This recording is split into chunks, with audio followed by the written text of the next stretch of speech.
দিয়েছেন, বলে দিয়েছেন যে ইন্নাল উলামা ওয়ারাসাতুল আম্বিয়া, যখন আমি দুনিয়াতে থাকবো না তখন এই নবুয়তের দায়িত্ব পালন করবে সাহাবায়ে কেরামগণ। এরকম ধারাবাহিক ভাবে রাসূলুল্লাহ সাল্লাল্লাহু আলাইহি সাল্লাম হাদিসের মধ্যে বলে দিয়েছেন ইন্নাল উলামা ওয়ারাসাতুল আম্বিয়া, উলামায়ে কেরামগণই হবে আম্বিয়া কেরামের ওয়ারিস। সুতরাং এখন যেহেতু নবী নাই, দুনিয়ার বুকে যেহেতু নবী নাই, নবীর দরজা তালা লাগা হয়েছে, আর এরপর আর কোন নবী দুনিয়াতে আসবে না। যদি কোনো ব্যক্তি, যদি কোনো মানুষ নিজেকে নবী বলে দাবি করে তাহলে এটা বন্ধ, এটা কোরআন এবং হাদিস দ্বারা বন্ধ।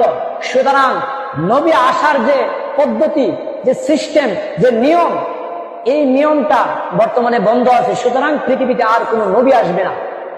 যেহেতু নবী আসবে না, নবীর উত্তরসূরি কারা সেই কথাটাও তিনি আমাদেরকে বলে দিয়েছেন, আর তিনারা হলেন উলামায়ে কেরামগণ।